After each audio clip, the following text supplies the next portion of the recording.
Hello everyone, let's see Java's architecture today. पहला हमारा जावा का कोड होता है, उसको हम कंपाइल करते हैं जावा सी लिखकर। देन वो बाइट कोड में कन्वर्ट होता है आफ्टर कंपाइलिंग इट। उसके बाद वो जेवीएम की हेल्प से हम उसका आउटपुट निकालते हैं। तो जेवीएम का मतलब होता है जावा वर्चुअल मशीन, उसके आउटर लेयर पे होता है Java run time environment, and last layer में होता है जावा डेवलपमेंट किट। देन हमारा ऑपरेटिंग सिस्टम होता है, देन हमारा हार्डवेयर होता है। तो हम एक एक को इंडिविजुअली देखते हैं। पहला होता है जावा कोड। तो जावा कोड का एक्सप्लेनेशन मैं दिखाती हूँ। जावा कोड वही होता है जो आपको कोड एग्जीक्यूट करना होता है। या तो आप उसको टेक्स्ट एडिटर में लिख सकते हैं, या तो फिर इंटीग्रेटेड जावा एनवायरनमेंट में लिख सकते हैं। वो आपका कुछ भी हो सकता है, इंटेलिजे हो सकता है या फिर नेटबीन्स हो सकता है, जो भी आपका चॉइस हो। एंड हम उसको ह्यूमन रीडेबल फॉर्म में लिखते हैं। ह्यूमन रीडेबल फॉर्म का मतलब है ये, हम उसको इंग्लिश के वर्ड्स में लिखते हैं। बट इंग्लिश के वर्ड्स यूज़ कर रहे हैं तो कोई भी रैंडम वर्ड्स नहीं यूज़ कर सकते, हम उसका जावा का सिंटैक्स फॉलो करेंगे। ओके, मैं एक एक करके रीड नहीं कर रही हूँ, but you can pause it and read. Next है कंपाइलर, जो कि है जावा सी। हम जावा सी लिख के कंपाइल करते हैं। कंपाइलर हम इसलिए यूज़ करते हैं जिससे जो हमारा जो कोड है हम उसको बाइट कोड में कन्वर्ट करने के लिए हम कंपाइलर यूज़ करते हैं। तो फर्स्ट ऑफ ऑल हम जावा सी लिख के उसको कंपाइल करते हैं।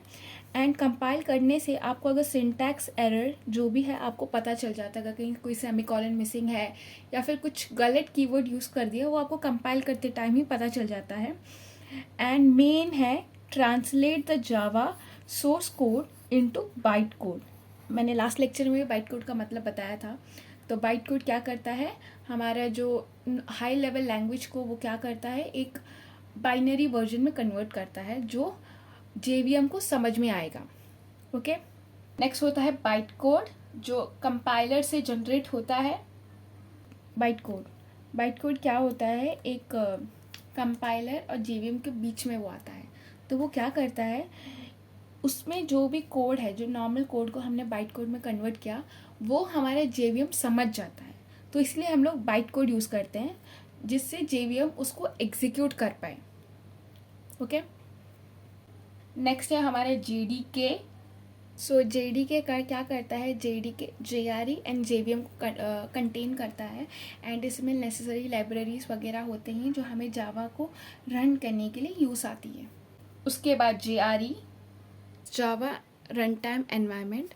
तो ये क्या है, ये जेडीके का पार्ट है and provides N run time environment for Java application. तो ये क्या करता है, जावा की एप्लीकेशन या जावा के कोड को एग्जीक्यूट करने के लिए एक एनवायरनमेंट क्रिएट करता है। एंड इसके अंदर जावा वर्चुअल मशीन होता है। मैंने जो स्टार्टिंग में फ़ोटो दिखाया था कि सबसे आउटर लेयर में जेडीके है, देन जेआरई है, देन जेवीएम है। तो जेआरई के अंदर जेवीएम होता है।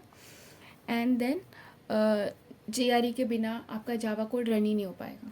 ओके, सबसे अंदर JVM enables computer to run Java program. तो बेसिकली जेवीएम ही वो मेन चीज़ है जो हमें सारा प्रोग्राम एग्जीक्यूट करके देता है। तो क्या होता है, जो हमारे बाइट कोड का जो हमने कंपाइल करके जो बाइट कोड क्रिएट किया था, ये बाइट कोड जाता है जेवीएम के पास।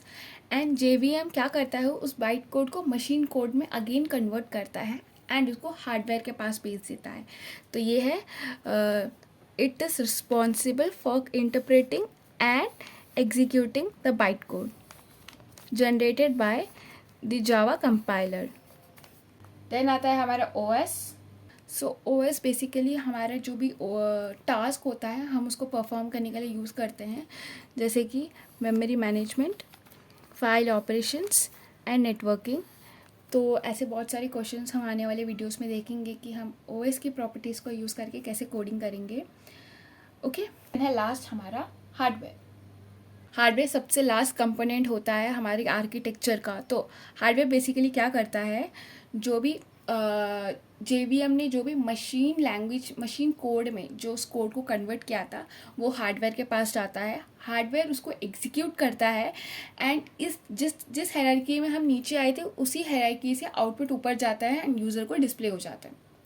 ओके, अगर आपको वीडियो पसंद आया हो तो please consider liking and subscribing the channel. Thank you.